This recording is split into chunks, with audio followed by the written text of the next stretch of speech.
تو یوں روحانی مقاصد کا حصول ہے، علمی فوائد کا حصول ہے، مالی اور دنیاوی فوائد کا حصول ہے، ان سب کے اندر سفر کو بڑی ایک بنیادی حیثیت حاصل ہے۔ تو یہ اس کانٹیکس کے اندر کہا جاتا ہے کہ سفر وسیلہ ظفر۔ کیا بات، سفر کریں تو کامیابی ملا کرتی ہے۔ دعا ہے اللہ تعالیٰ قبول فرمایا۔ استاد صاحب عبدالحبیب بھائی بھی ہمارے ساتھ موجود ہیں، استاد صاحب آپ کو بھی مرحبا کہتے ہیں۔ اور اتنی مصروفیات آپ کی، دارالفتاء اہل سنت بھی ماشاءاللہ آپ چلاتے ہیں، اور اس کے ساتھ ساتھ تحریری کام بھی آپ کے ہوا کرتے ہیں، اور مزید بھی آپ کی مصروفیات دینی حوالے سے نظر آتی ہیں، لیکن اس کے باوجود استاد صاحب یہ سفر کرنا اتنا سارا، اس کے پیش نظر کیا مقاصد ہوتے ہیں، کیا فوائد ہیں؟ دیکھیں یہ جو جیسے ہمارے جو مدنی سفر ہوتے جی، اس میں جو کام کیا جاتا ہے یہ بھی ہمارا کام ہی ہوتا ہے۔ ایسا نہیں ہے کہ ہم کام چھوڑ کے بے کام میں چلے گئے، کار چھوڑ کے بے کار میں چلے گئے، ایسا نہیں ہوتا۔ ایک جیسے مثال کے طور پہ اگر میں اپنا مائنڈ بتاؤں تو میرے ذہن میں یہ بات بڑی ایک فرم، ایک پختہ ہے کہ علم پڑھنا ہے، پڑھانا ہے، علم سیکھنا ہے، سکھانا ہے، نیکی کی دعوت دینی ہے، لینی ہے، یہ سب چیزیں بنیادی مقاصد کے طور پر ہی میں نے اپنے ذہن میں رکھی ہوئی۔ لہذا اگر میں کہیں بیان کرتا ہوں تو میں یہ سمجھ کے بیان نہیں کر رہا ہوتا کہ میں اپنے کاموں سے وقت نکال کر ایک دوسرا کام کرنے جا رہا ہوں، ایک میں اپنی اصل کاموں سے ہٹ کر کچھ کرنے جا رہا ہوں، نہیں۔ میرے لیے فتویٰ لکھنا جتنا اہم ہے میرے لیے بیان کرنا بھی اتنا ہی اہم۔ جو نیت فتویٰ لکھنے میں ہے میری وہی نیت جو ہے وہ بیان کرنے کے اندر بھی ہوتی ہے۔ بلکہ بعض اعتبار سے عبدالحبیب بھائی تو جانتے کہ مجھے یہ جو بیان اور اس طرح کی ایکٹیویٹیز ہیں اور جو مصروفیات ہیں میں بہت مرتبہ ان کو پریفر کرتا ہوں۔ اچھا، اس کی وجہ یہ ہے کہ ہم جب دارالفتاء میں بیٹھے ہوتے ہیں، دارالفتاء کے اندر بیٹھ کر مثال کے طور پہ اگر میں ایک دن بیٹھا اور میں 6 گھنٹے بیٹھا ہوں اور مجھے اگر لوگوں کو جواب دینے ہیں تو میرے پاس دن کے اندر 8 یا 10 افراد آئیں گے، 8 سے 10 مسئلے پوچھیں گے۔ ایک آدمی 2 مسئلے پوچھے تو 16 مسئلے پوچھ لے گا۔ صحیح، ایک 8 آدمیوں نے 16 مسئلے سیکھے۔ لیکن اگر میں بیان کروں گا اور بیان کے اندر میں 5 مسئلے بیان کروں اور عمومی طور پہ بیان میں بہرحال یا تو قرآن کی کوئی بات یا حدیث کی کوئی بات یا علم دین کی یا کوئی شرعی مسئلہ یہ بیان ہوتا ہی ہے، حلال و حرام کی کوئی بات بتا دی جاتی ہے، میں یہ دیکھتا ہوں کہ میرے سامنے 500 آدمی بیٹھا ہے، میرے سامنے 1000 آدمی بیٹھا ہے، میں نے دارالفتاء میں 6-8 گھنٹے بیٹھ کے 8 آدمیوں کو 16 مسائل سکھانے تھے، لیکن ایک بیان کے اندر میں 1000 آدمیوں کو 5 مسائل سکھاتا ہوں۔ اگر ان کو آپس میں ملٹی پلائی کریں تو گویا ایک بیان کے اندر تو میں نے 5000 مسائل سکھا دیا، اور دارالفتاء کے اندر بیٹھ کے میں نے 16 مسائل سکھائے۔ تو میرے لیے 5000 مسائل سکھانے میں جو اٹریکشن ہوگی اور وہ جو مجھے اپیل کرے گا وہ اس کے اندر مجھے زیادہ مزہ آئے گا۔ پھر مدنی چینل اس ثواب کو اور ملٹی پلائی کر دیتا ہے کہ جب مفتی صاحب یا کوئی اس طرح کے مبلغ بیان کرتے ہیں تو اس کو ریکارڈ کر کے یا لائیو چینل پر جب دوبارہ ریپیٹ چل جاتا ہے تو لاکھوں کروڑوں اس وقت بھی ناظرین دیکھ رہے ہوں گے ماشاءاللہ۔ کیا بات ہے، بالکل یہ واقعی استاد صاحب نے بڑی اہم بات کی ہے۔ لیکن پھر استاد صاحب اس کا مطلب یہ ہے کہ بیان کرنے کا بھی آپ کا اچھا ذوق ہے؟ ذوق ہے اور تبھی تو بیان کرتے ہیں ماشاءاللہ۔ تو پھر مطلب ہمارے بہت سارے ناظرین چاہ رہے ہوں گے نا کہ آپ کے بیانات پھر ان کے علاقوں میں ہوں، ان کے کابینات میں ہوں، دیگر جگہوں پر ہوں، تو پھر کرم فرمائیں ان کے حوالے سے، پھر بیلنس کر کے چلنا ہوتا ہے۔ استاد صاحب الحمدللہ بیانات فرماتے ہیں، کراچی، باب المدینہ کراچی میں مختلف علاقوں میں تشریف لے جاتے ہیں، لیکن ہم استاد صاحب کے زیادہ کوشش کرتے ہیں بیانات عالمی مدنی مرکز فیضان مدینہ میں، کیونکہ یہاں تو ماشاءاللہ پورے پاکستان سے ذمہ داران آ رہے ہوتے ہیں نا، عموماً جب ذمہ داران یہاں تشریف لائے ہوتے تو تربیتی بیانات استاد صاحب نے جامعۃ المدینہ میں جو دورہ حدیث کے طلباء اور تخصص کے طلباء میں جو بیان فرمایا بہت خوبصورت، وہ بیان کا تو آڈیو بھی اب چل رہا ہے، وہ وقت کی اہمیت کے اوپر بہت شاندار بیان تھا۔ تو اللہ تعالیٰ سلامتی دے، اور میں چونکہ کئی اسفار ساتھ ہو چکے ہیں تو ماشاءاللہ بات تو آگے بڑھے گی انشاءاللہ جب ہمارے اس مدنی سفر نامے میں استاد صاحب کے سفر کی بات ہوگی، مگر میں یہ ناظرین سے ضرور شیئر کرنا چاہوں گا کہ کسی بڑی ہستی کے ساتھ یا کسی بڑی پرسنالٹی کے ساتھ بعض اوقات کی سفر کرنے والے کو خیال رکھنا پڑتا ہے کہ وہ ناراض نہ ہو جائیں، ان کا کوئی ادب کے معنی کوئی چیز نہ ہو جائے، ان کی خدمت میں کوئی کمی نہ رہے، مگر الحمدللہ استاد صاحب بھی کبھی بھی محسوس نہیں ہونے دیتے، اور بالکل ایک دوستانہ ماحول میں جس کو آپ کہیں کہ مل کر چلتے ہیں۔ کمزوری کا ہر جگہ رہ جاتی ہے، اور خاص طور پہ یہ جو ہمارا ٹریول تھا یہ تو ٹریول ہی ٹریول تھا، تو اس میں آرام، کھانا پینا کافی ڈسٹربنس رہی، لیکن کبھی اس سے پہلے جو ٹریول ہوا، میرا خیال ہے اب تو استاد صاحب شاید بنانا کر دیں میرے ساتھ ٹریول کرنے میں، کیونکہ جو ترکی کا ٹریول تھا وہ بھی بہت ٹف تھا اور یہ بھی بہت ٹف تھا۔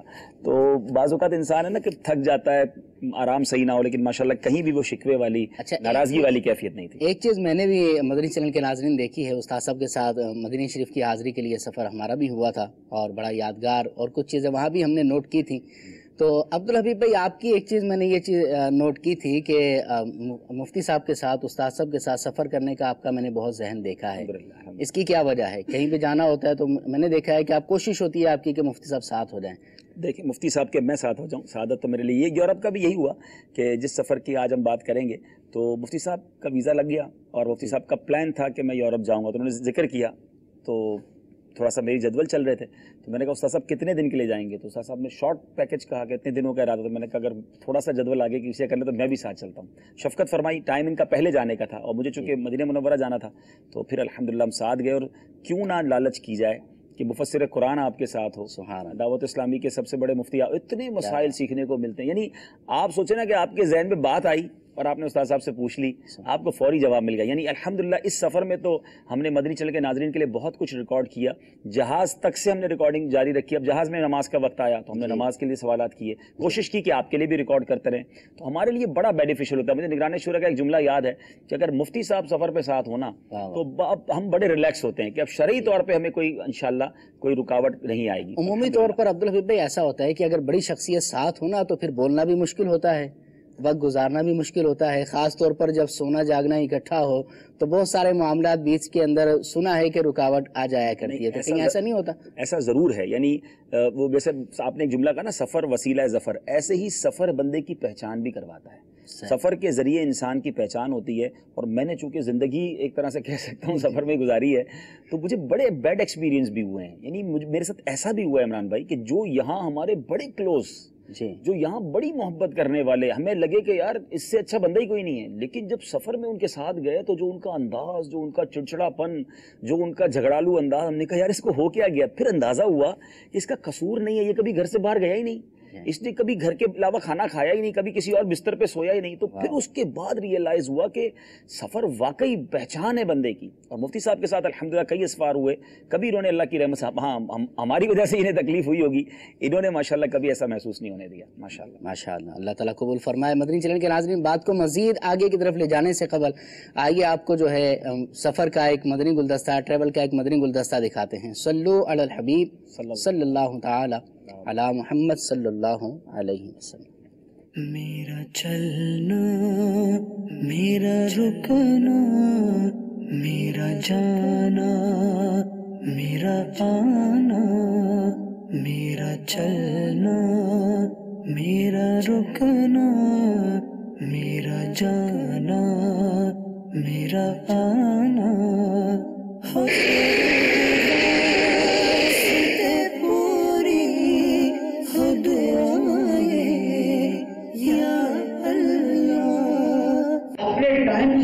جو جہاں آپ کو ویسٹیج نظر آ رہی ہے یا یہاں میرا ٹائم ویسٹ ہوتا ہے, ان چیزوں کو ختم کریں. چنکس آف ٹائم کہ جنہیں آپ بیسکلی یہ نہیں سمجھتے کہ میں اس کو ضائع کر رہا ہوں, لیکن آپ اس کو استعمال نہیں کر رہے, آپ اس کو کسی اچھے طریقے کے اندر استعمال کریں. جو کام کرنا ہے اس میں اپنی پرائرٹیز طے کریں اور پرائرٹیز کے اندر فرسٹ سیکنڈ تھرڈ کے اعتبار سے چلے. First priority you should prefer first, second you should prefer second, third you should prefer third. اور اس کے بعد یہ ہے کہ جو کام کرنا ہے اس کے لیے جو بیسٹ میتھڈ ہے وہ چوز کرے, وہ ایڈاپٹ کرے اور اس کے مطابق کام کرے. تو انشاءاللہ عز و جل ہمارے سارے کام صحیح ہو جائیں گے. آپ کو ذہنی سکون ملے گا, آپ کو خشوع ملے گا, آپ کو کنسنٹریشن ملے گی, آپ کو میڈیٹیشن ملے گی, آپ کو دلی سکون ملے گا. اور جو نماز کے روحانی اور باطنی اور خدا سے تعلق کے اعتبار سے فائدہ مجھے مل جائے. خاک مجھ میں کمال رکھا ہے, مصطفیٰ نے سنبھال رکھا ہے, میرے عیبوں پہ ڈال کر پردہ مجھے اچھوں میں ڈال رکھا ہے. یہ ساری تربیت دعوت اسلامی کی اور میرے پیر و مرشد کی ہے. ہم نے انہیں دیکھا ہے کہ اس ایج میں جس طرح وہ پوری دعوت اسلامی کو مینج کر کے چل رہے ہیں اور جتنا وہ ایک ایک, جیسے مفتی صاحب نے بہت خوبصورت بات کی, چنک آف ٹائمز. اگر ہم سارے اس کو غور کر لیں, دنیا بھر میں چونکہ جانا ہوتا ہے تو ایک بات ہمیں بہت سننے کو ملتی ہے, اور مجھے دبئی میں تو بہت زیادہ ہی سننے کو ملتی ہے, اور وہی سننے کو ملتی ہے ہم بہت مصروف ہیں, یا کہ لائف بڑی بیزی ہے یا ٹائم نہیں ہے. اصل مسئلہ یہ کہ یہ بھی ایک پرابلم ہے, ٹائم کسی بھی کام کے لیے نہ نکالنے کے لیے بندے کا یہ سوچ لینا کہ میں بڑا مصروف ہوں. آپ سے پھر ٹائم نہیں نکلے گا. آپ پہلے مفتی صاحب نے کمال کی بات کی, لیکیج آف ٹائم پر غور کریں. مفتی صاحب نے کہا نا یونیورسٹی آن روڈ, میں یورپ کے کئی ایسے اسلامی بھائیوں کو جانتا ہوں کہ جو روزانہ ٹرین لے کر آفس پہ جاتے ہیں. انہوں نے کمال کیا کیا ہے, ٹرین کا ٹائم ان کا فکس ہوتا ہے, 7 بجے آفس جانا ہے, 6 بجے والی ٹرین لینی ہے, 6 بجے والی بس لینی ہے. اور یہاں بھی کئی لوگوں کا ٹائم دیکھا, ٹائم فکس ہوتا ہے. انہوں نے جو ٹائم ٹرین کا ہے نا, وہی ٹائم میں دعوت اسلامی کے مدرسہ آن لائن سے کلاس بک کر لی ہے. جیسی ٹرین میں بیٹھتے ہیں, موبائل آن کرتے ہیں, ہیڈ فون لگاتے ہیں, آدھا گھنٹہ اپنا سبق سناتے ہیں, استاد صاحب سے سبق سیکھتے ہیں, ٹرین کا ٹائم پورا ہوتا ہے, سبق بھی پورا ہو جاتا ہے, آفس بھی چلے جاتے ہیں.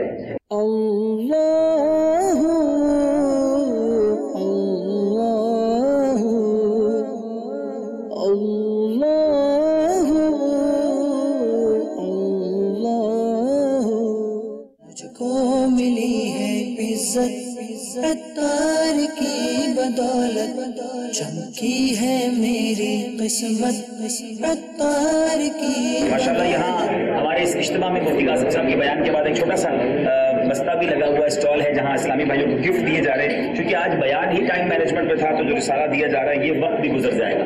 اگر آپ نے بھی مدنی چل کے ناظرین ابھی تک نہیں پڑھا, یہ ضرور انشاءاللہ لیکن لیتے بھی جائیے. ماشاءاللہ مفتی صاحب کے ہاتھ سے بھی لے رہے, مفتی صاحب ماشاءاللہ سبحان اللہ, مفتی صاحب کے ہاتھ سے تحفہ ماشاءاللہ. اور یہ پڑھنے کی نیت بھی کر لیجیے انشاءاللہ. سبحان اللہ. مدنی چینل کے ناظرین, آپ نے مناظر دیکھے. استاد صاحب آپ سے سوال یہ کرنا ہے, عموماً علماء جب بیانات کرتے ہیں تو کوئی دینی ٹاپک ہوا کرتا ہے, قرآن و حدیث سے متعلق ہوا کرتا ہے, لیکن یہ ٹائم مینجمنٹ کا ٹاپک آپ نے لیا اور اس پر بیانات کیے, اور اس پر ہمیں بہت زیادہ اپریشیٹ اس پر کیا گیا, اور ہمارے پاس کالیں بھی ہیں وہاں کے اسلامی بھائیوں کی جنہوں نے اجتماع میں شرکت کی. تو یہ ٹاپک خاص طور پر لینے کی کوئی خاص وجہ تھی؟ یہ ٹاپک بیسیکلی لیا نہیں, دیا تھا یہ. اچھا. وہاں کے اسلامی بھائیوں نے اس طرح کے موضوع کو زیادہ اٹریکٹیو سمجھتے ہوئے یہ موضوع دیا. اور چونکہ ایک کانسیپٹ ہمارے ویسے بھی ذہن کے اندر ہوتا ہے کہ زندگی کے ہر شعبے کے بارے میں ہمارے دین اسلام کی ہدایات اور رہنمائی موجود ہے, تو وقت تو زندگی ہے.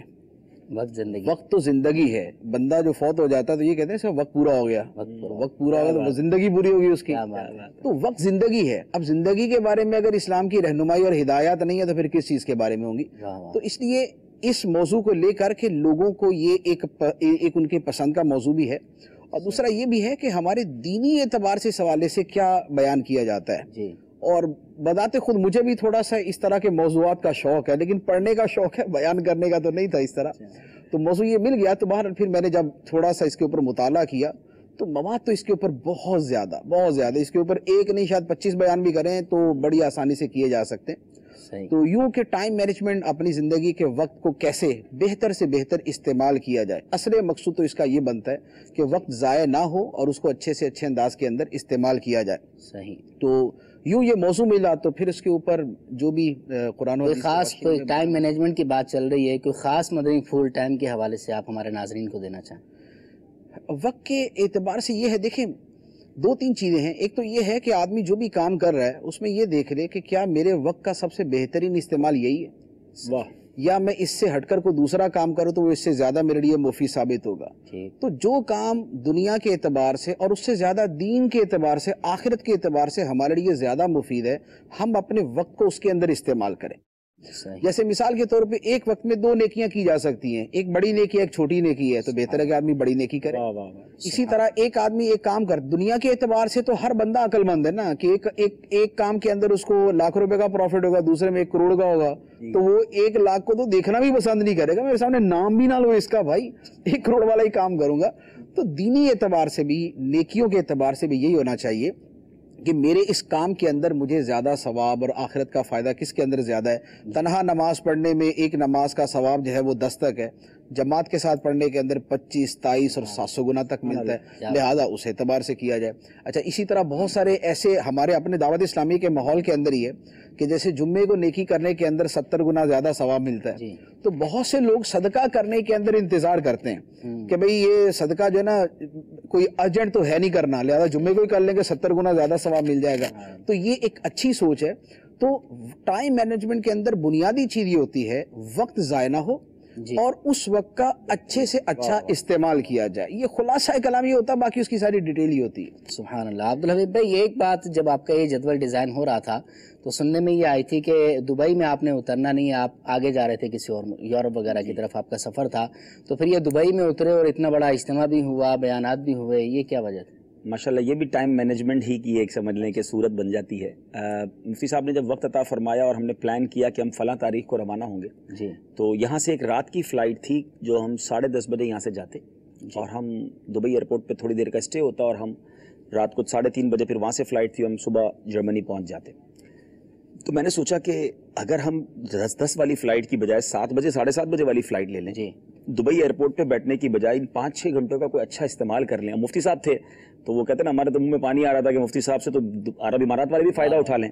تو میں نے ان سے رابطہ کیا, میں نے کہا یار اگر ہم آپ کو 5-6 گھنٹے دیتے ہیں دبئی کے اندر تو آپ کوئی پروگرام, کوئی اجتماع, کوئی اس طرح کا ارینج کر سکتے ہیں. وہ تو خوش ہو گئے. انہوں نے کہا بالکل کرتے ہیں, اور ہم شخصیات کو جمع کرتے ہیں, پڑھے لکھے لوگوں کو جمع کرتے ہیں, اور ہم ٹائم مینجمنٹ کے موضوع پر مفتی صاحب سے بیان کرواتے ہیں. تو مفتی صاحب کے ساتھ جو ہے نا کام کرنے کا ایک اور پریولیج بتاؤں, ایک اور فائدہ بتاؤں کہ اللہ کی رحمت سے بہت سارے لوگوں سے بہت ساری چیزیں پوچھ کے کرنی پڑتی ہے کہ بھائی آپ اس موضوع پہ بیان کر لیں گے, آپ سے یہ مسئلہ پوچھ لوں. اللہ نے وہ صلاحیتیں دی ہیں کہ میں نے مفتی صاحب کو ان کو اوکے کرنے کے بعد ہی بتایا کہ میں نے کہا مفتی صاحب کر لیں گے انشاءاللہ. تو ماشاءاللہ اب شفقت فرمائی انہوں نے, یعنی ہم صرف 6-7 گھنٹے دبئی رکے, اور اجتماع آپ خود دیکھ لیں کہ جس طرح شخصیات تھیں اور جس لیول کے لوگ تھے, اور اس اجتماع کے بعد جو ان کا انداز تھا, جو ان کا فیڈ بیک تھا, تو الحمدللہ one of the successful event, بہت اچھا اجتماع رہا. مفتی صاحب خود بھی بتائیں گے اس بارے میں. پھر اس کے بعد مفتی صاحب نے تقریباً تمام اسلامی بھائیوں سے ملاقات بھی کی, آپ نے دیکھا کئیوں کو اپنے ہاتھ سے تحفہ دیا, تو ایوری بڈی انجوائے الحمدللہ. کیا بات ہے. استاد صاحب کیا فرماتے ہیں دبئی کا آپ کا بیان اور وہاں کا اجتماع؟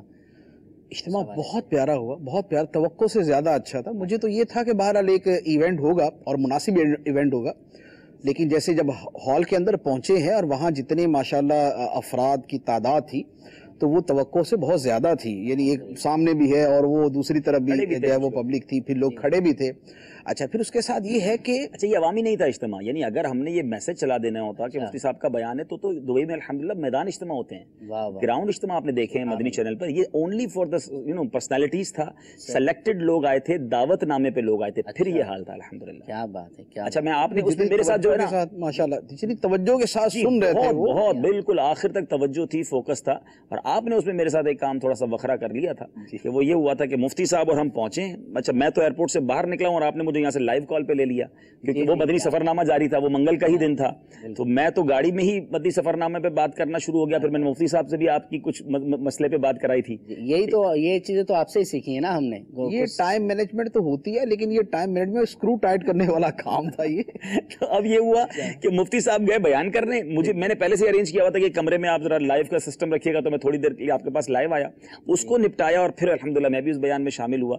تو ماشاءاللہ بہت شاندار ہے. کیا بات ہے. مدنی چینل کے ناظرین, اگر جدول کی بات کی جائے کہ اگر سفر کسی جگہ پر ہوتا ہے تو وہاں پر جا کر کھانا پینا اور سونا ہی نہیں ہوتا, جدول ایسا ٹف ہوا کرتا ہے کہ اب میں آپ کو اپنا اگر عرض کروں کہ مدینہ پاک میں عبدالحبیب بھائی آپ کے ساتھ تھے, تو ایسا ٹف جدول ہوتا تھا کہ جب ہم تھک جایا کرتے تھے تو بغیر بتائے سائڈ پہ اپنے کمروں میں چلے جایا کرتے تھے, کیونکہ اگر بتانا ہوتا تھا تو اجازت شاید نہ ملا کرتی. تو بہرحال بڑا ٹف جدول ہوتا ہے, اور ہمارے ذمہ داران کی یہ محنت کاوشیں ہیں کہ الحمدللہ دعوت اسلامی کا مدنی کام الحمدللہ دنیا بھر میں بڑھتا چلا جا رہا ہے. اللہ تعالیٰ مزید دعوت اسلامی کو برکتیں بھی عطا فرمائے. کچھ کالز بھی ہیں دبئی کے اجتماع کے حوالے سے, ہم دبئی کا پہلے مکمل کر لیں, اس کی کالز وغیرہ لے لیں, تاثرات لے لیں, اس کے بعد انشاءاللہ پھر آپ کو ہم جرمنی کے سفر کی طرف بھی لے کر جائیں گے.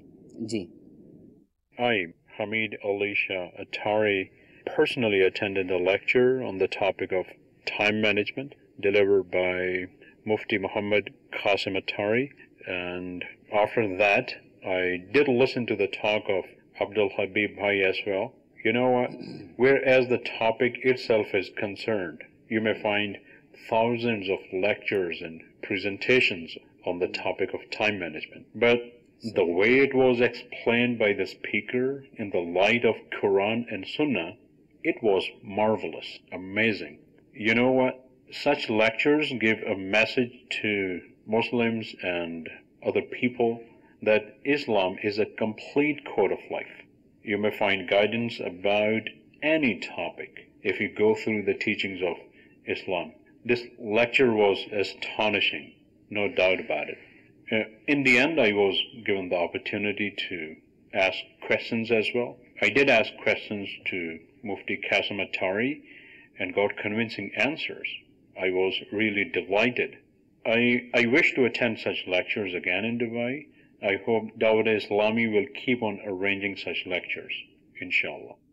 ماشاءاللہ یہ جو ان کی کال ہے اس کا خلاصہ یہی ہے کہ اس موضوع پر ہزاروں لیکچر ہزاروں پریزنٹیشنز ملتی ہیں. یہ خود بھی پروفیسر ہیں جی, یہ انگلش کی پروفیسر ہیں لینگویج کے بھی, اور ان سے جب ہماری ملاقات ہوئی حمید علی شاہ ان کا نام ہے, تو یہ کہہ رہے ہیں کہ ہم نے ایسی ٹائم مینجمنٹ ایک ایسا ٹاپک جیسے مفتی صاحب نے فرمایا کہ بے شمار کتابیں ہیں, تو انہوں نے کہا بہت لیکچرز ہیں, بہت ساری پریزنٹیشن ہیں, مگر جس طرح ہم نے مفتی صاحب سے قرآن و حدیث کی روشنی میں ٹائم مینجمنٹ پر سنا تو وہ ہمارے لیے یقیناً ایک شاندار موقع تھا. اور میں نے دیکھا اس کے بعد مفتی صاحب سے انہوں نے بعد میں بھی کافی سارے سوالات وغیرہ کیے تھے.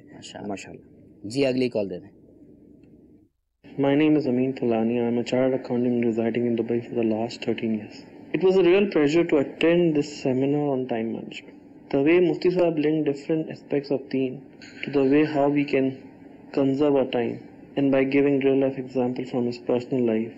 These were really interesting aspects of this seminar and this lecture. The bayan is beneficial for all young, old men or women, working people and even retirees. As the time is limited on earth, and the length of time we have left, no one knows and no one can predict. My takeaway from this talk is to keep the final goal into perspective, as this motivates you how to use your time efficiently. May Allah give Mufti Sahab and Abdul Habib Bhai the best of health and keep increasing their wealth of knowledge with every coming day. Also increase the status of Dawat-e-Islami as they have been working in the field of betterment of Deen, Dunya and Akhirah. May Allah also give Amir Ahl-Sunnat the best of health in a way so we can get benefit from their guidance and preaching in years to come. آمین آمین. جزاک اللہ. دعائیں دے رہے تھے, حوصلہ افزائی کر رہے تھے, اور خاص طور پر انہوں نے بات کی کہ یہ جو بیان تھا یہ ہر طبقہ فکر کے لیے, اور مطلب جس کی ایج آف لائف, وہ بچے ہوں, نوجوان ہوں, بوڑھے ہوں, کام کرنے والے ہوں یا ریٹائر ہوں, ہر کسی کے لیے یہ شاندار ٹاپک تھا. اور ہمیں اس بیان سے ان کا کہنا یہ تھا کہ پروفیشنلز میں دعوت اسلامی کے امیج کو بہتر کرنے میں بڑی مدد ملی کہ اس ٹاپکس پر بھی, اس طرح کے ٹاپکس پر بھی اجتماعات ہوتے ہیں. جی سبحان اللہ. آئیے اگلی کال. ہند گجرات جام نگر سے محمد ساجد اتاری عرض کر رہا ہوں. ماشاء اللہ سلسلہ مدنی سفر نامہ جاری و ساری ہے. مفتی قاسم صاحب کے بارگاہ میں عرض ہے کہ آپ جب نیپال کے اندر تشریف لائے تھے تو آپ کا سفر کیسا رہا تھا, اور آپ سے عرض ہے کہ آپ نیپال کے اندر واپس کب تشریف لائیں گے. جی نیپال کا سفر بھی بہت اچھا رہا, بہت پیارا تھا. بیسیکلی تو اجتماع تھا ذمہ داران کا, اور ماشاءاللہ بہت بڑی تعداد میں وہاں پر ذمہ داران جمع تھے, اور بہت اچھا وہاں پر ماشاءاللہ سارا سلسلہ رہا تھا. وہاں پر بھی یوں کہ ٹائم مینجمنٹ وہاں پر بھی بڑی اچھی رہی تھی ساری, کیونکہ وہاں پر بھی 2 بیان تھے, مدنی مذاکرہ تھا, پھر طلبہ دورہ حدیث کے طلبہ کے ساتھ علیحدہ بیان تھا, اساتذہ میں علیحدہ بیان تھا, اور پھر ماشاءاللہ یعنی وہاں کے لوگوں کے جذبات دیکھ کر بھی بڑی خوشی تھی. جتنے ولولے کے ساتھ اور جتنے جذبے کے ساتھ ماشاءاللہ دعوت اسلامی کا مدنی کام کرتے ہیں, یعنی بڑی ایک وہ تھا, ایک خوشی والا وہ منظر تھا کہ مجھے یاد ہے وہ فیلنگ, میں ساتھ تھا مفتی صاحب کے. مفتی صاحب کی فیلنگ جو خوشی چہرے سے جھلک رہی تھی, کیونکہ مفتی صاحب کا یوں انڈیا والوں سے یہ پہلا انٹریکشن تھا اتنی بڑی تعداد میں.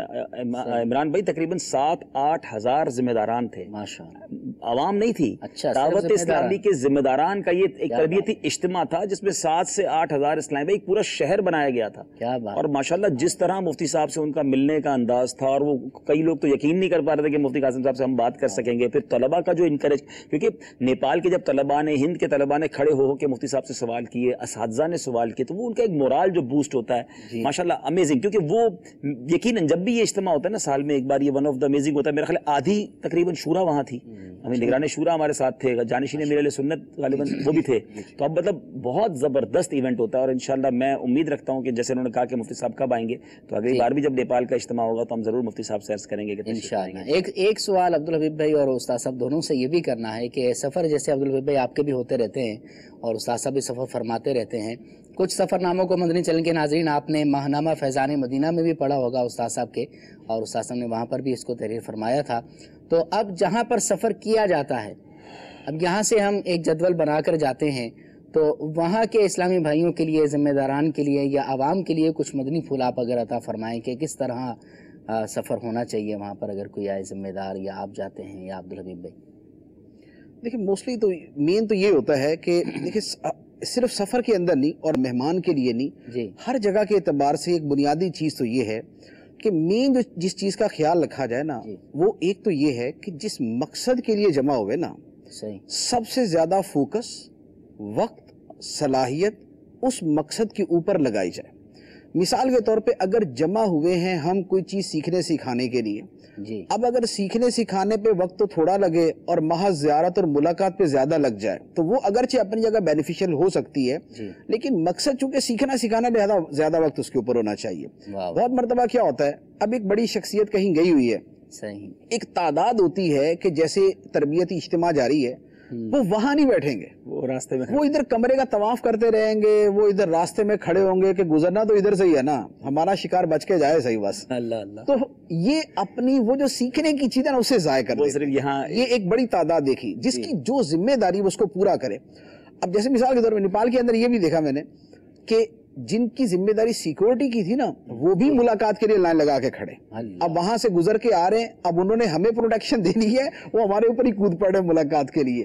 تو یہ اصل میں بات قابو بھی نہیں ہو جاتی رہتی. ہے. بعض اوقات جن شخصیات سے بہت زیادہ محبت، مدنی چینل کی برکت سے اتنا آپس میں ایک جیسے نا تقدس کا رشتہ ہے کہ میں نے دیکھا ہے کہ اچھے خاصے ذمہ داران بھی جو نا بعض اوقات وہ قابو نہیں کر پاتے کہ نہیں ہم نے تو ملنا ہی ملنا ہے، پھر پتہ نہیں موقع ملے گا کہ نہیں. لیکن نور مفتی صاحب کی بات بالکل ٹھیک ہے کہ ملاقات کا بھی ایک سیشن ہوتا ہی ہے نا، اسی میں ہو جائے گی ملاقات، لیکن اب جب سیکھنے آئیں تو سیکھنے پر ہی توجہ دینی چاہیے. بالکل توجہ دینی. دوسرا یہ ہوتا ہے کہ باہر ایک دوسرے کے آرام کا خیال کرنا بڑا ضروری ہوتا ہے. جی ہاں، صرف مہمان کے اعتبار سے نہیں، جہاں پر بہت سارے افراد جمع ہو نا جی ہاں، وہاں پر ایک دوسرے کے خیال رکھنے کی ضرورت زیادہ بڑھ جاتی ہے. بڑھ جاتی ہے. بہت سارے لوگ مختلف بیک گراؤنڈ سے آتے ہیں، مختلف عادات ہوتی ہیں، کسی کی اونچا بولنے کی تو کسی کی شور مچانے کی تو کسی کی جناب چھوٹی چھوٹی بات پہ جناب گرم ہو جانے کی.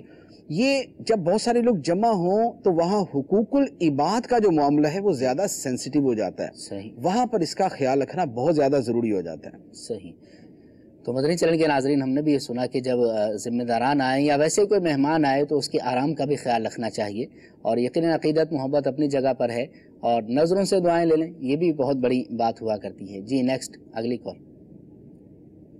ماشاءاللہ آج کے مدنی سفر نامہ کی کیا ہی بات ہے. مفتی صاحب بھی ماشاءاللہ تشریف فرمائے اور رکن شورا تو الحمدللہ بہت ہی پیارے مدنی پھول ارشاد فرما رہے ہیں. عبدالحبیب بھائی سے سوال ہے. دیکھنے میں آیا ہے مشاہدے میں کہ جس سلسلے میں مفتی قاسم صاحب ہوں، نگران شورا ہوں اور آپ ہوں، اس سلسلے کی تو کیا ہی بات ہے. ماشاءاللہ بہت زبردست انداز، بہت ہی اچھا انداز. ایک چیز میں نے محسوس کی ہے کہ آپ مفتیان میں مفتی قاسم صاحب کی اور اراکین شورا میں نگران شورا کی صحبت کو زیادہ پسند کرتے ہیں، یا سب سے زیادہ اب ان دونوں حضرات کے قریب ہیں. تو مفتی صاحب اپنا عبدالحبیب بھائی سے پوچھنا یہ ہے کہ ان دونوں شخصیات کے علاوہ آپ زیادہ کلوز کن مفتی صاحب سے ہیں اور کن رکن شورا سے ہیں، زیادہ قریب تعلق کن کے ساتھ ہے دوستانہ؟ اس حوالے سے کچھ ارشاد فرمائیے. السلام علیکم ورحمۃ اللہ وبرکاتہ. وعلیکم السلام. آزمائش والا سوال. بڑا ڈیفیکلٹ کوشچن ہے، لیکن الحمدللہ میں چلیں آپ کو، تاکہ اگر اس وجہ سے کسی کو کوئی غلط فہمی تو خیر نہیں ہوگی، لیکن ایک سوال ذہن میں پیدا کر دیا آپ نے، تو میں اللہ کی رحمت سے جتنا اللہ کا شکر ادا کروں وہ کم ہے کہ میں نے تمام ہی مفتیان کرام کے ساتھ حج کرنے کی سعادت حاصل کی ہے. الحمدللہ دارالافتاء کے تمام ہی نائب مفتیان کرام کے ساتھ میں نے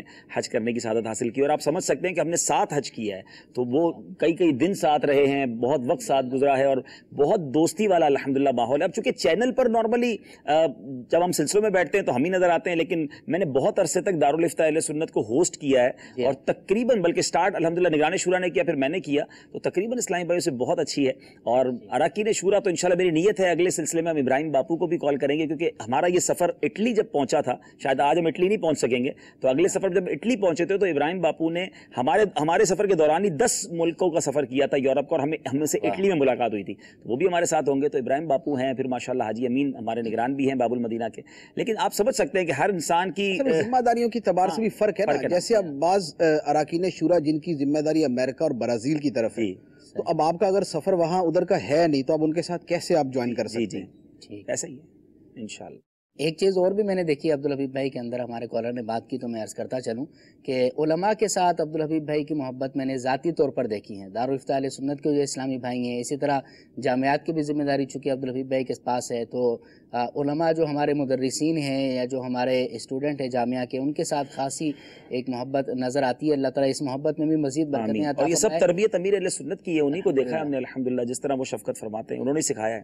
جی الحمدللہ، تو ہمیں بھی علماء سے محبت ہونی چاہیے، اسی کے اندر دنیا اور آخرت کی بہتری ہے۔ مزید باتیں ہوتی رہیں گی انشاءاللہ، لیکن آپ کو ہم نے سفر نامہ بھی دکھانا ہے، وہاں کے مدنی گلدستے بھی دکھانے ہیں۔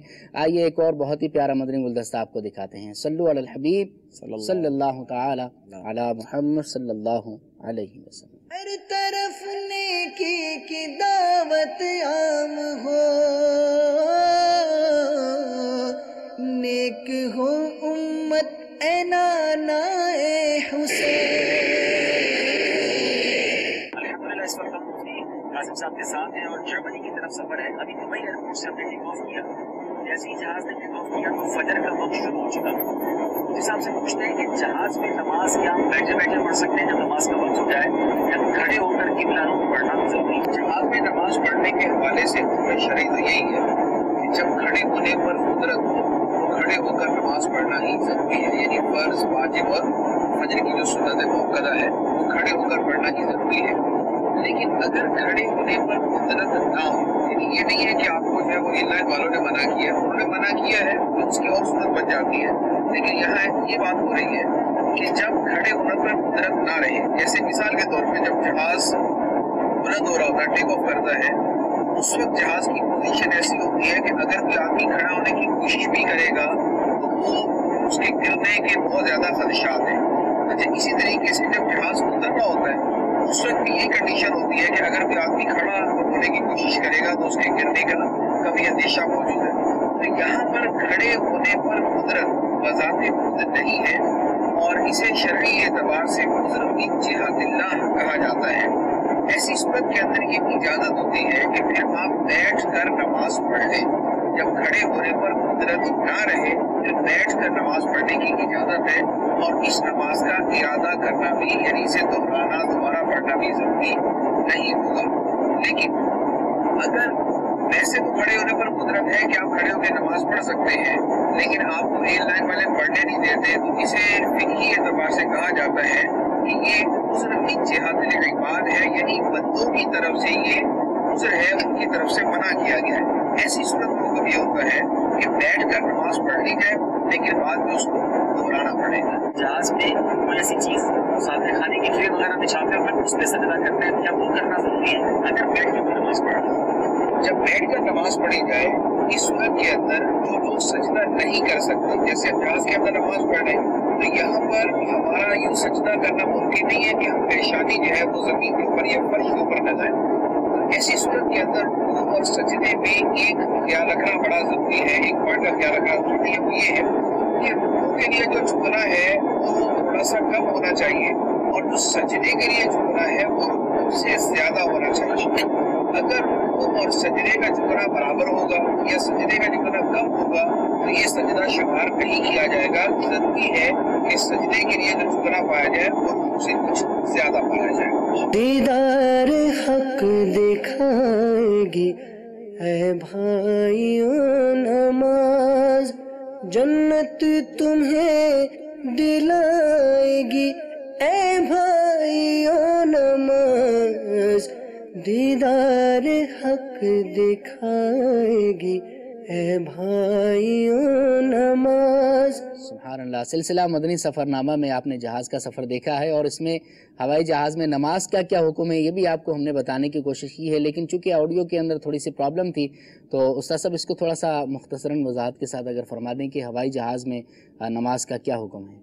اصل مسئلہ یہ تھا کہ ہوائی جہاز میں نماز پڑھیں تو کیا کھڑے ہو کر ہی نماز پڑھنا ضروری ہے یا سیٹ پر بیٹھے بیٹھے بھی نماز پڑھ سکتے ہیں؟ جی، کیونکہ عام طور پر دیکھنے میں یہ آتا ہے جیسے حج کے، ویسے تو عام طور پہ جہاز میں نماز پڑھتے نظر ہی کم آتے لوگ، جی، بہت زیادہ ہوا تو حج اور عمرے کے سفر کے اندر لوگوں کو توفیق ہوتی ہے کہ نماز پڑھ لیں، تو اب اکثر یہی ہوتا ہے کہ بیٹھے بیٹھے ہی نماز پڑھ لیتے سیٹ پر۔ اچھا، جبکہ جہاز میں بھی یہ ضروری ہے کہ کھڑے ہو کر قبلہ رو ہو کر ہی نماز پڑھی جائے۔ اچھا، یہ یعنی قیام فرض ہے، ٹھیک ہے، قبلہ رو ہونا جو ہے وہ شرط ہے، ان دونوں کا پورا کرنا ضروری ہے جی، لیکن اب جہاز جو ہے وہ ہر وقت ایسی کنڈیشن میں نہیں ہوتا کہ جس میں آدمی بآسانی کھڑا ہو سکے.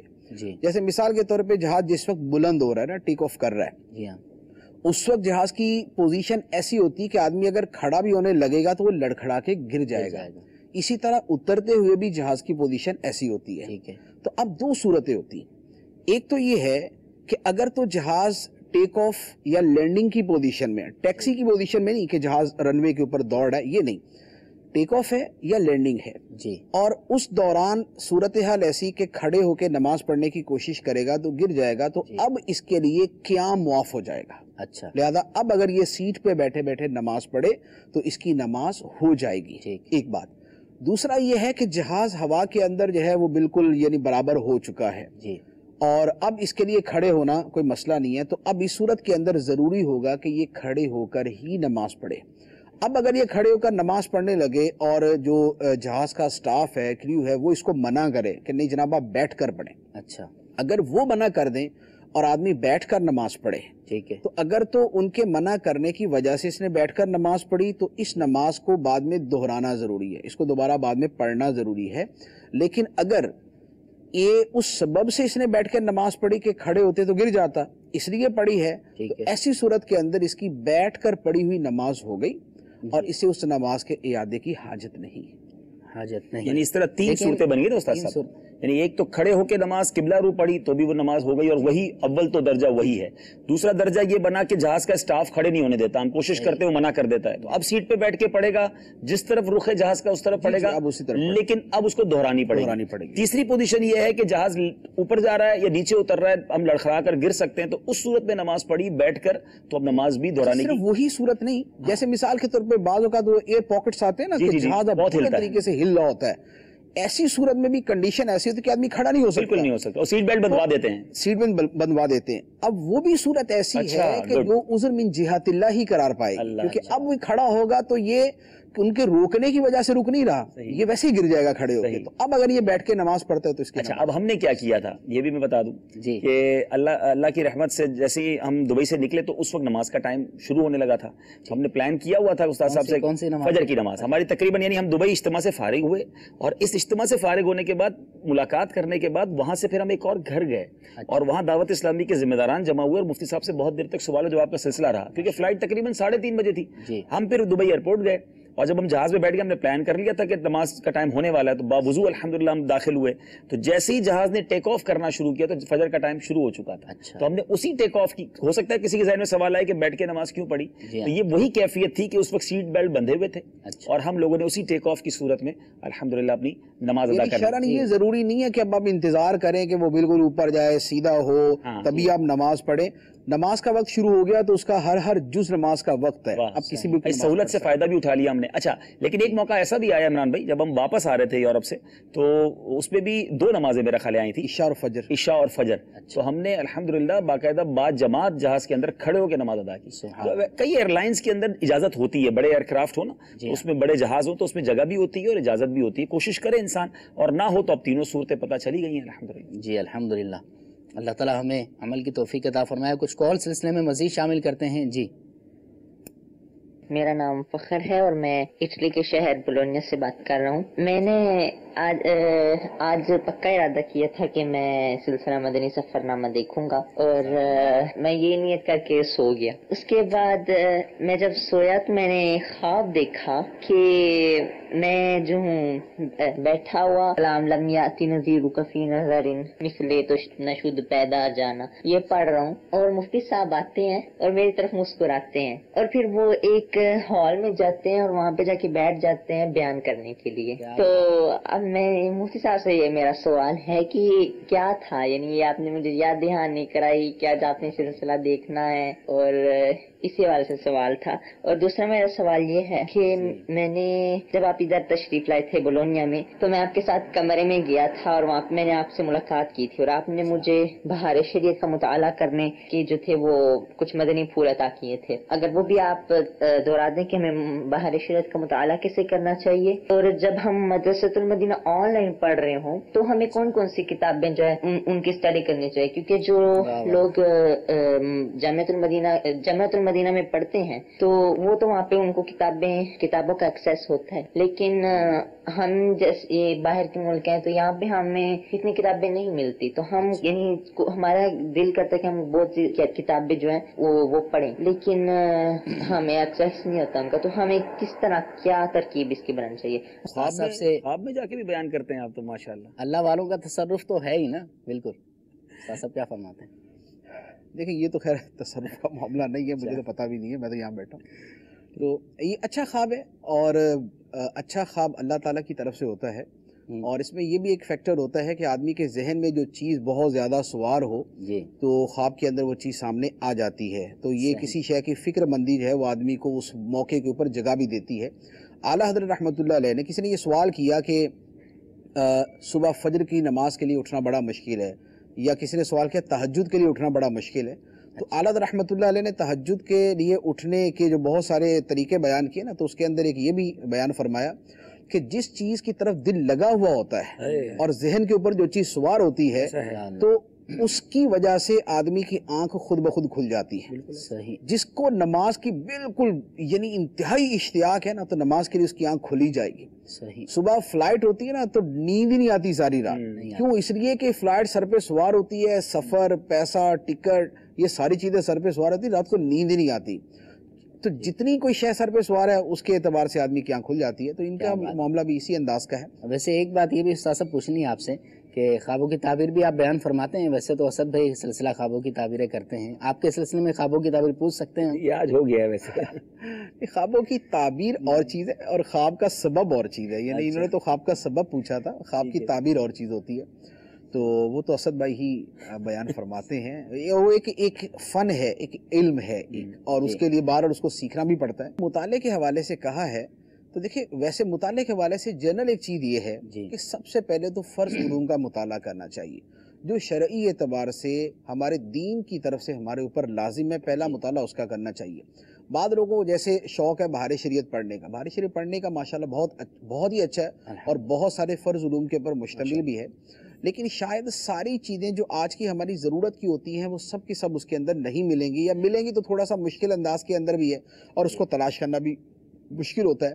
تو جو نماز, روزہ, حج, زکوٰۃ, خرید و فروخت, حلال حرام, حدر و اباحت, یہ والے ابواب ہیں تو پہلے ان کا مطالعہ کر لینا چاہیے. مکتبۃ المدینہ کی کتابیں تقریباً فرض علوم کے بارے میں شائع شدہ موجود ہیں, ورنہ فرض علوم کی اپلیکیشن موجود ہے, فرض علوم کی وہ CD موجود ہے, فرض علوم کے یوٹیوب کے اوپر سلسلے موجود ہیں, اور دعوت اسلامی کی ویب سائٹ کے اوپر اس کا باقاعدہ پورشن موجود ہے. تو لہذا وہاں پہ پہلے تو فرض علوم کی تکمیل ہونی چاہیے کہ ان کی تکمیل نہیں ہوگی تو گناہگار ہونے کا اندیشہ ہے کہ جس وقت حاجت ہے اور نہیں سیکھ رہا تو گناہگار ہوگا. اب اس کے بعد بہار شریعت کی اگر باری ہے تو بہار شریعت اب یہ جیسے ان کی عمر چھوٹی ہے تو اب ان کے لیے بہار شریعت کے مسائل میں سب سے اہم تو یہی ہے کہ یہ اپنے وضو کے, نماز کے, اور اسی طرح جو 16واں حصہ ہے جس میں کھانے پینے کے سنت آداب, غیبت, بہتان, چغلی, اس طرح کے شرعی احکام بیان کے, پہننے کے بارے میں, پہننے کے آداب, سونے چاندی کے شرعی مسائل, اس طرح کی چیزیں وہ والی سیکھنی چاہیے. باقی ہر آدمی کی ضرورت کے اعتبار سے اس کو مختلف بتایا جا سکتا ہے, لیکن خلاصہ کلام کے طور پہ یہ ہے کہ فرض علوم سب سے مقدم, اور فرض علوم کے اندر جو باطنی امراض اور ان کا علاج ہے وہ بھی اس کے اندر بڑی اہمیت رکھتا ہے. اور اس کے ساتھ پھر بہار شریعت کے جو نماز, وضو, طہارت کے مسائل ہے یہ تو وہ ہیں کہ جو ہر مسلمان کو ہی پیش آئیں گے, لہذا وہ سب سے مقدم. جی مدنی چینل کے ناظرین, بہت پیارے مدنی پھول مفتی صاحب نے ہمیں دیے ہیں. اسکالر کے توسط سے آپ کو بھی بہت سارے مدنی پھول اور مشورے مل گئے ہیں, تو میں آپ کو بھی مشورہ دوں گا کہ ابھی سے آپ اپنا بھی مطالعہ شروع کریں. فرض علوم کورس کی VCDs وغیرہ اور دعوت اسلامی کی ویب سائٹ سے لے کر اس کو دیکھنا شروع کریں. مجھے خوشی ہوگی کہ امید ہے کہ اگلے سلسلے میں بھی مفتی صاحب ہمارے ساتھ ہوں گے سلسلے کے اندر. تو اگر ایسی کالز آئیں کہ ہم نے جو ہے وہ پڑھنا شروع کر دیا ہے اور یہ مطالعے کا ذہن بنا لیا ہے تو استاد صاحب بھی انشاءاللہ خوش ہوں گے اور آپ کو علم دین کا خزانہ بھی حاصل ہوگا۔ آئیے آپ کو ایک اور بہت پیارا مدنی گلدستہ دکھاتے ہیں۔ صلو علی الحبیب صلی اللہ تعالی علی محمد صلی اللہ علیہ وسلم۔ مقبول جگہ بھر میں ہو دعوت اسلامی، صدقہ تجھے اے رب غفار مدینے کا۔ الحمدللہ اس وقت بہت دل خوش ہے کہ میں ہوں تو جرمنی میں مگر عاشقان رسول کے ایک مدنی حلقے میں موجود ہوں، اور سیریا کے، شام کے وہ مسلمان یہاں ہجرت کر کے آئے ہیں، ان کے درمیان ہیں۔ مجھے الحمدللہ 3 بار سیریا جانے کا شرف بھی حاصل ہوا ہے، اور جب بھی وہاں گیا ہوں اس قوم سے بڑی محبت اور متاثر ہوئے کہ بڑا عشق رسول ہے، اور کمال یہ ہے کہ یہ جہاں ہوں اپنا رنگ جما لیتے ہیں، عشق کی خوشبو بکھیرتے ہیں۔ صرف میں نے اشارہ کیا اور جس ذوق سے، جس شوق سے پیارے آقا کی یوں سمجھے کہ مدح سرائی میں یہ تیار رہتے ہیں، یعنی عاشقان رسول ہے یہ ماشاءاللہ جتنے سیریا کے مسلمان ہیں، اور الحمدللہ دعوت اسلامی ان میں مدنی کام کر رہی ہے۔ میں آپ سے بھی گزارش کروں گا کہ آپ دعوت اسلامی کا ساتھ دیجئے۔ یہ مسلمان اپنا وطن چھوڑ کر، اپنا گھر چھوڑ کر دنیا کے مختلف کونوں میں موجود ہیں۔ ہم نے انشاءاللہ ان کی تربیت بھی کرنی ہے اور ان کے ذریعے دین کا بڑا کام بھی کرنا ہے۔ اللہ کرم ایسا کرے تجھ پہ جہاں میں، اے دعوت اسلامی تیری بھی امت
فرینکفرٹ جرمنی میں ہیں، اور شام کے مسلمان ماشاءاللہ یہاں پر بڑی تعداد میں مائیگریٹ ہو کر ہجرت کر کے آئے ہیں۔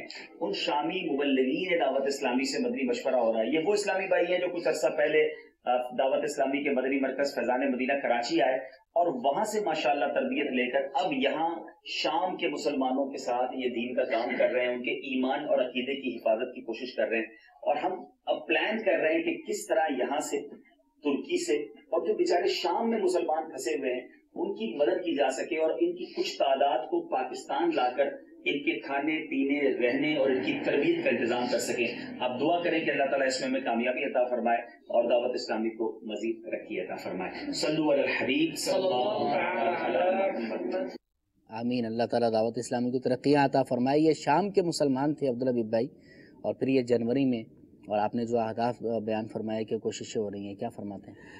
اصل میں سیریا کے مسلمانوں کے ساتھ معاملہ یہ ہوا کہ جب وہاں یہ جنگ و جدل کے معاملات ہوئے تو انہوں نے اپنے وطن سے نکلنا شروع کیا۔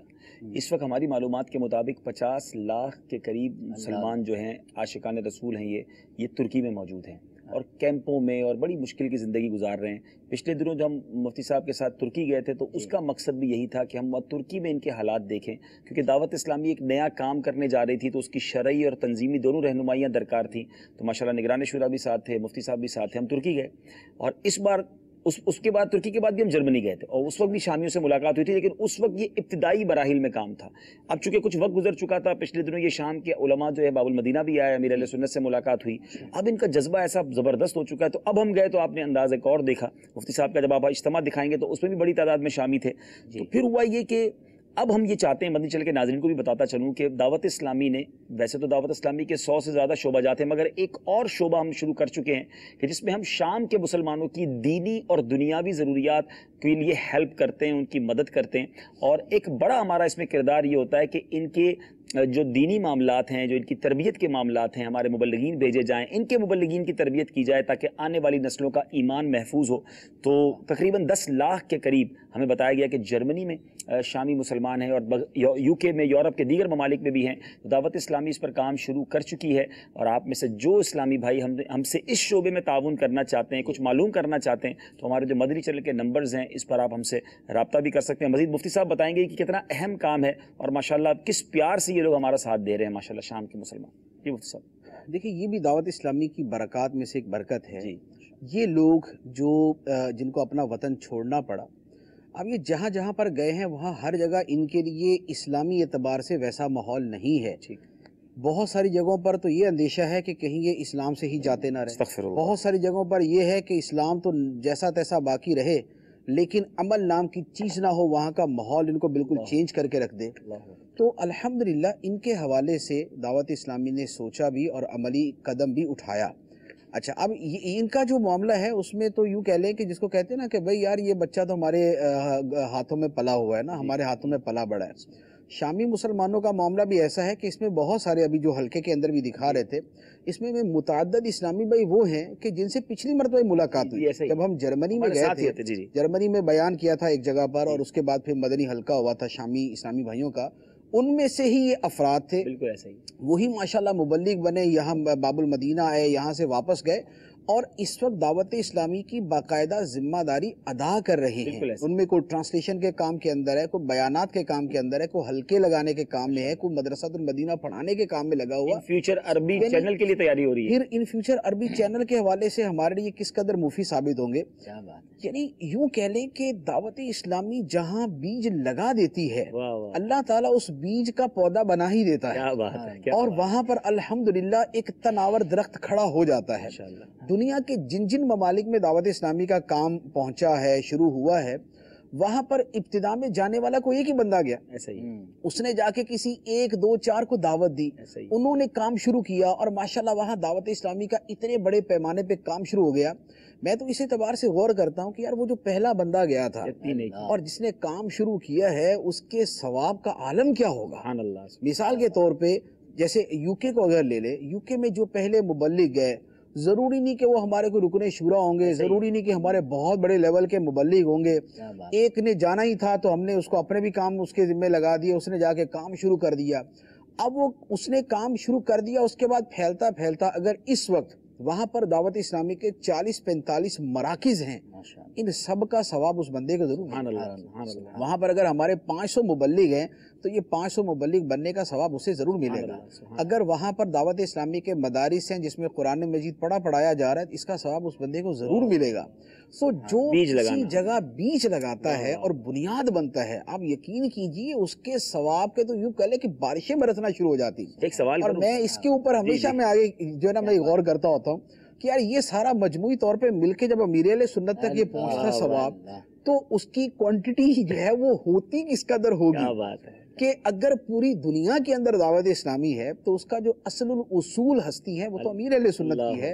تو یہ سب کا ثواب جو اس وقت دنیا میں مدارس اور جامعات اور درس اور بیان اور اجتماع اور قافلے اور کتابیں اور چینل، یہ سب مل ملا کر یوں امیر اہل سنت کو ثواب ملتا ہے، تو وہ ثواب ہوگا کتنا، ہر منٹ کتنا ثواب جا رہا ہوگا ان کے اکاؤنٹ میں۔ سبحان اللہ سبحان اللہ۔ استاد صاحب اس میں یعنی یہ جو آپ نے بات فرمائی نا، یہ بھی ماشاءاللہ ہمارے کئی مبلغین میں جذبہ ہے۔ مجھے یاد آیا کہ ہمارے ایک درس نظامی سے فارغ ہوئے اسلامی بھائی ماشاءاللہ عالم دین بن گئے، تو انہوں نے مدنی مرکز سے کہا کہ مجھے کسی دنیا میں ایسی جگہ بھیج دیں جہاں ایک بھی دعوت اسلامی والا نہ ہو۔ تو پوچھا گیا کہ حضرت وہاں جا کے آپ کیا کریں گے جب کوئی بھی نہیں؟ کہا میں چاہتا ہوں میں ادھر کام شروع، اللہ مجھ سے وہ کام لے لے تاکہ وہی بیج والی بات ہے کہ قیامت تک ہوتا رہے گا اور مجھے ثواب ملے گا۔ کیا بات ہے۔ تو مدنی چینل کے ناظرین، آپ بھی اپنا دعوت اسلامی کے ساتھ وابستہ ہو جائیے اور دعوت اسلامی کے مدنی قافلوں میں، دعوت اسلامی کے مدنی کاموں میں بڑھ چڑھ کر دعوت اسلامی کے الحمدللہ 100 سے زائد شعبہ جات ہیں۔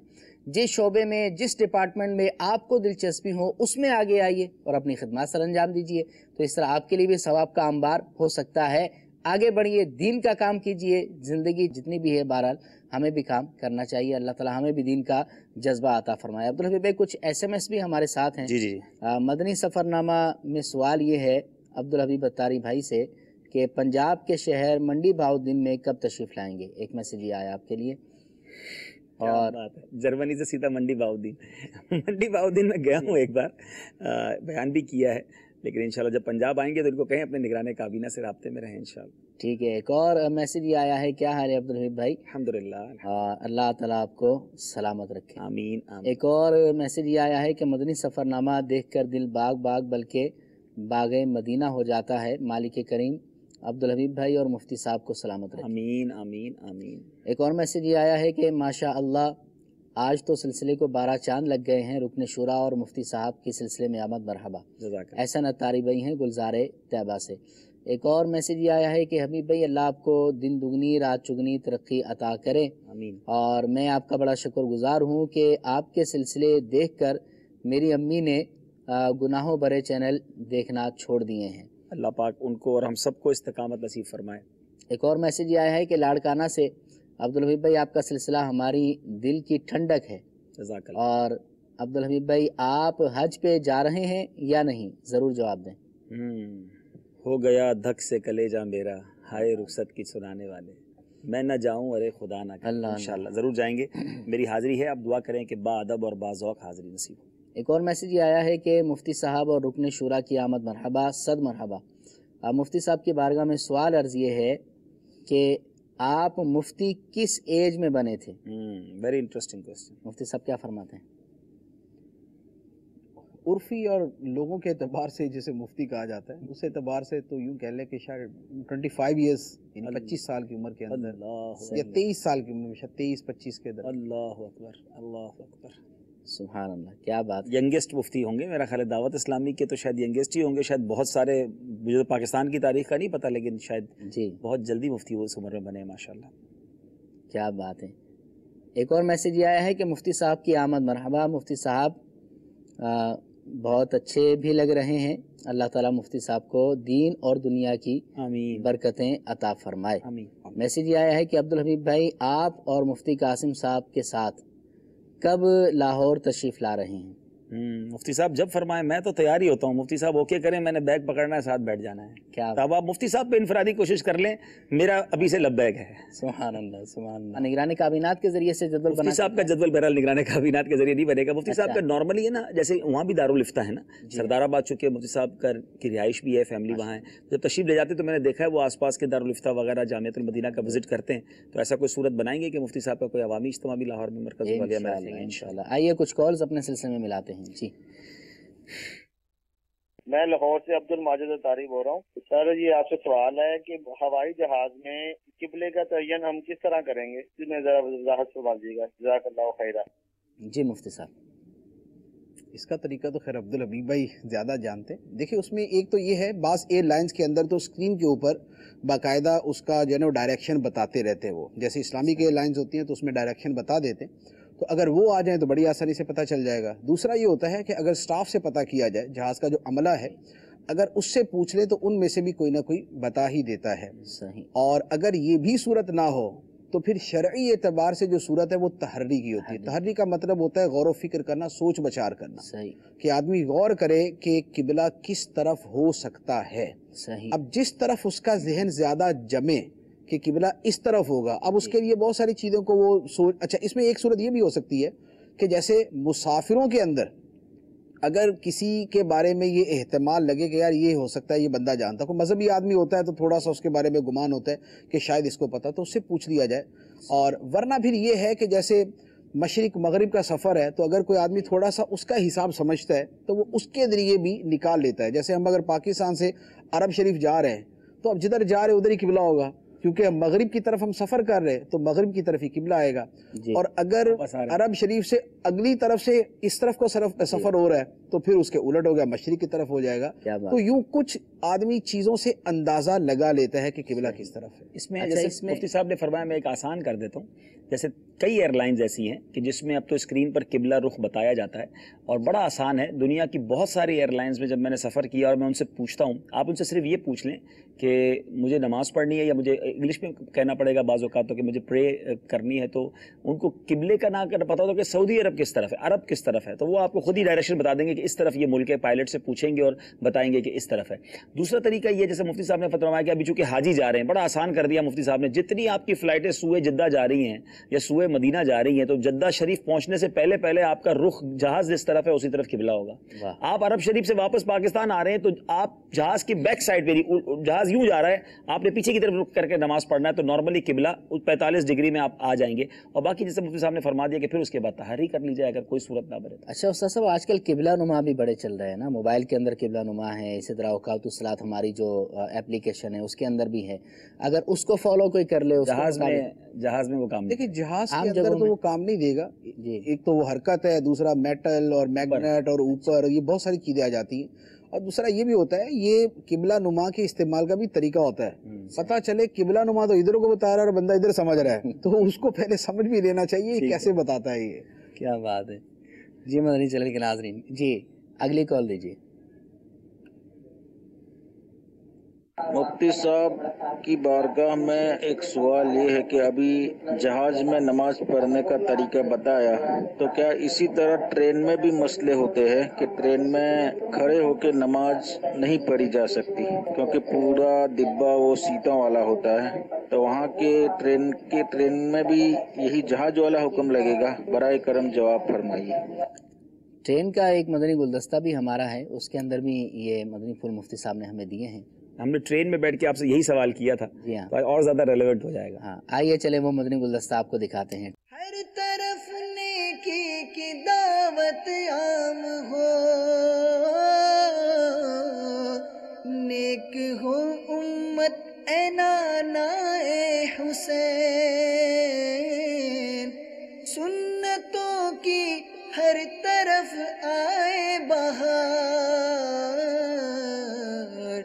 نیک ہو امت اے نانا اے حسین، نیک ہو امت اے نانا اے حسین۔ ہم ٹرین میں موجود ہیں اور اٹلی کے شہر میلان کی طرف جا رہے ہیں، اور وہاں سے ایک اور ٹرین ہم نے لینی ہے اور اس سے ہم انشاءاللہ میلان سے بلونیا کی طرف جائیں گے۔ آج وہاں پر سنت بڑا اجتماع ہے، بڑا بیزی شیڈیول ہے، اور امید ہے کہ بڑی تعداد میں عاشقان رسول وہاں جمع ہیں۔